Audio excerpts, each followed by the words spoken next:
Shalom saudaraku, kembali kita berjumpa dalam program Perenungan Pagi Maturia Ministry.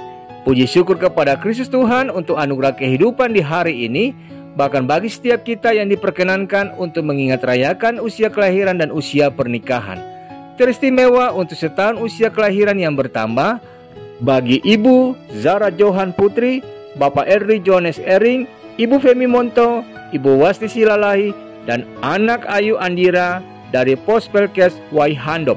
Doa kami kiranya anugerah rahmat Tuhan senantiasa dinyatakan lewat kesehatan, kekuatan, dan hikmat-Nya, serta Tuhan senantiasa berkenan menyempurnakan sukacitanya bersama dengan kehidupan keluarga terkasih.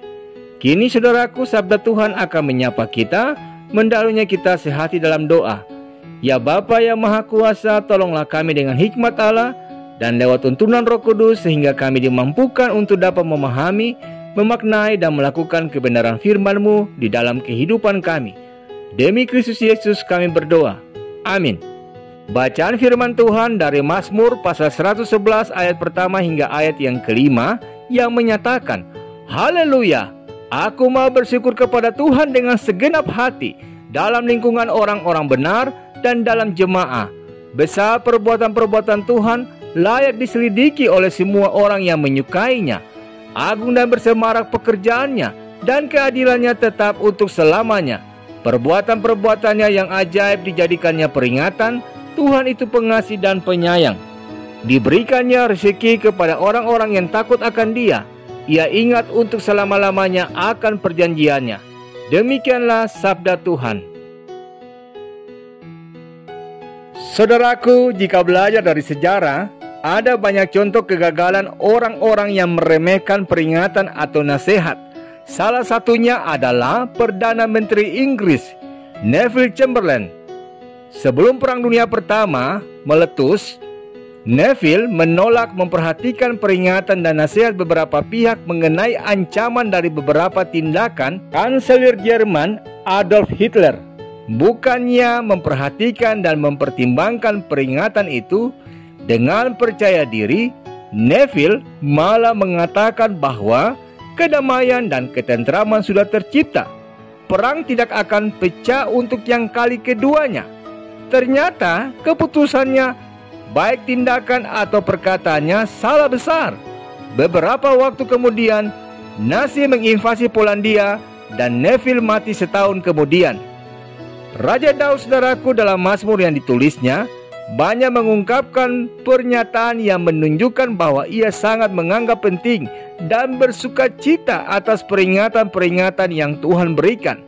Sebagaimana nas kita di hari ini berbicara tentang peringatan, pemazmur berbicara tentang perbuatan-perbuatan ajaib Tuhan dalam kehidupan manusia yang harus diperingati atau diingat dalam kehidupan manusia. Kita diajak untuk mengingat perbuatan Tuhan dalam hidup kita. Hal ini dilakukan untuk meyakinkan bahwa Tuhan itu pengasih dan penyayang. Di samping itu, peringatan-peringatan Tuhan mendatangkan sukacita, keberhasilan, dan keselamatan. Kita pun, saudaraku, seharusnya demikian. Belajar dari pengalaman Neville dan perkataan Daud ini, peringatan-peringatan Tuhan seharusnya menjadi penuntun kita dalam kita melangkah dan pertimbangan kita dalam memutuskan sesuatu. Jangan sampai kita ikut Neville yang tidak memperhatikan peringatan yang akhirnya membawanya kepada kegagalan. Saudaraku, Tuhan sudah memberikan firman-Nya, Roh Kudus, hikmat Tuhan, serta orang-orang beriman yang ada di antara kita untuk menunjukkan dan mengungkapkan peringatan-peringatan Tuhan. Orang Kristen yang arif dan bijaksana yang dipenuhi dengan hikmat Allah akan senantiasa memperhatikan peringatan-peringatan dan nasihat-nasihat yang berasal dari hal-hal itu. Baca dan renungkanlah sabda Tuhan secara rutin dan sungguh-sungguh. Ikutilah tuntunan Roh Kudus dan dengarkanlah nasihat saudara-saudara seiman. Semuanya itu Tuhan sediakan bagi kita untuk menuntun kita menuju kepada keberhasilan atau kesuksesan di dunia dan jaminan keselamatan dalam kehidupan kita selanjutnya. Amin. Saudaraku, mengakhiri perenungan di saat ini, mari kita merendahkan diri di hadapan Tuhan dalam doa. Bapa yang mulia, syukur dan terima kasih untuk sabda-Mu yang menyapa kami di saat ini dalam memulai hari baru pemberian-Mu. Tolonglah kami dengan hikmat Allah agar kami boleh menjadi pribadi yang bijak dan rendah hati dengan melakukan kehendak Tuhan dalam hidup kami melalui peringatan-peringatan-Mu sebagai tuntunan dalam kami melangkah dan menjadi pertimbangan dalam kami memutuskan sesuatu dalam hidup kami, sehingga hidup kami ini boleh menjadi bermakna serta menjadi berkat bagi kemuliaan nama Tuhan. Berkati dan tolonglah kami di sepanjang hari ini dalam berbagai aktivitas kerja layan kami yang akan kami lakukan. Demi Kristus Yesus kami berdoa. Amin. Selamat pagi saudaraku. Ingatlah bahwa peringatan layaknya mercusuar di tengah kegelapan laut. Karena itu jadikanlah peringatan-peringatan Tuhan sebagai panduan yang utama di dalam kehidupan kita. Selama beraktivitas, Tuhan Yesus memberkati.